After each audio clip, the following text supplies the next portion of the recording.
But फिलहाल एक और फाइट की शुरुआत देके स्मोकर को गिराने में हुए कामयाब। कंफर्मेशन वो वहां पे ढूंढना जरूर चाहेंगे नकुल। ये ग्रेनेड शैडो के ऊपर स्प्लैश डैमेज जरूर वहां पे देखने को मिला और खिलाड़ी तो बैक दिखा बैठा। ये क्यों किया गया शैडो की तरफ से?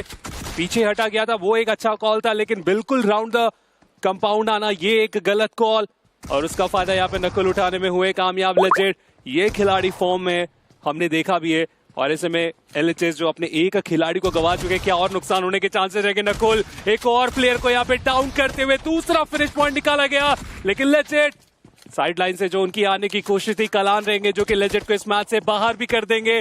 बैटमैन इकलौता ये आईजीएल खुद पे ही स्टन करता हुआ, थोड़ा जरूर संभल के यहाँ पे रहने की जरूरत पड़ने वाली। रीसेट चलिए वो करने का मौका इन्हें मिल जाने वाला है, लेकिन एलएचएस अब तो उनके पास इंफॉर्मेशन उन फुटस्टेप के माध्यम से कि आगे सिर्फ एक ही खिलाड़ी है, तो क्यों ना इन्हें फाइनल करके इस मैच से बाहर करे। और स्टन आप देखिए वो बैक टू बैक इस्तेमाल किए जा रहे, ग्रेनेड जरूर फेंके गए, ग्रेनेड के साथ साथ खिलाड़ी आगे आने की कोशिश कर रहे और ये जो रिफ्लेक्ट करके ग्रेनेड फेंका गया इसका फायदा हो सकता है। फायदा हुआ, कलान को यहाँ पे गिराए, कंफर्मेशन हमें आता हुआ देखने को मिला। एलएचएस नकुल ने अकेले ही उन 4 खिलाड़ियों को इस मैच से बाहर का रास्ता दिखाया।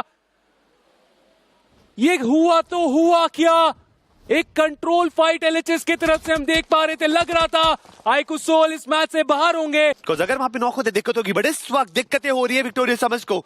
आइकुसोल वर्सेस फाइट है, बट नकुल अब एसएल की से फायदा निकालने की कोशिश। लेजेंड की यूएमपी डूइंग द जस्ट और एक एक करके विक्टोरिया समझ यहां पर अपने प्लेयर गवाते हुए दिखेंगे।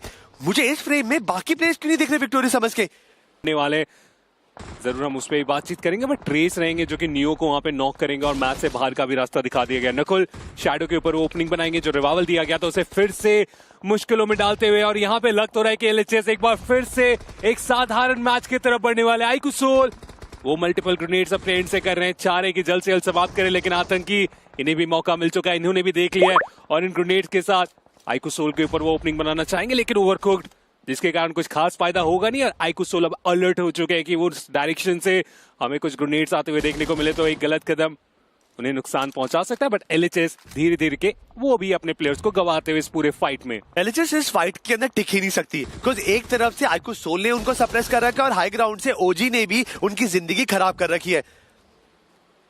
फिर इस फील्ड में पड़ा, डेस्ट्रो को ग्रेनेड से नॉक करा गया है और हाइड्रो का दूसरा ग्रेनेड डेल्टा को भी नॉक कर देगा। इसका मतलब 1+ गॉजरेन के लिए मिरामार ऑलमोस्ट एग्जिट हो चुका है। पर फिर से देखिए ईविल ने ग्रेनेड कैच किया है और यही डिप की दिक्कत है, डिप में बचना कभी भी इतना आसान नहीं होता।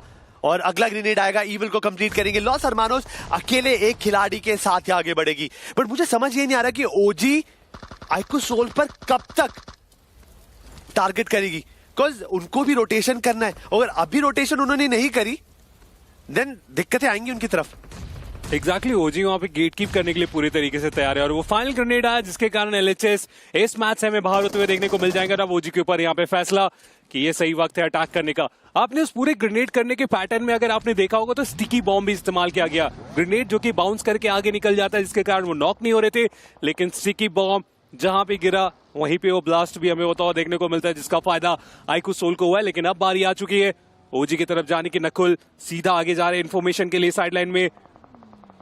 रेवनेक्स स्पार्क उनकी भी एंट्री हुई है, तो ध्यान से ये रोटेशन पैटर्न ढूंढना पड़ेगा क्योंकि सर्कल का एज अभी भी नहीं मिला। फियर्स वो ओपनिंग ढूंढ लेंगे। नकुल को फिलहाल यहाँ पे गिराया जा चुका है रिवाइवल। चलिए वो अब सपना, क्योंकि नकुल का कंफर्मेशन ट्रेस काफी आसानी से निकाल भी लेंगे। If I am not wrong, रेवनेक्स स्पार्क के इस बात के इम्पैक्ट प्लेयर फियर्स है ना, और फियर्स जंप की पिटाई कर रहे हैं।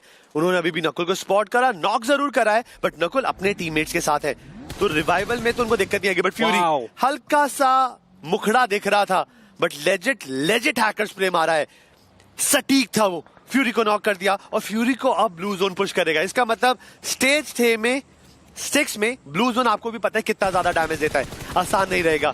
फ्यूरी का बचना असंभव है। एक और प्लेयर गवाया यहाँ पे रेवनेक्स स्पार्क ने। अब 2 खिलाड़ी बचे हैं।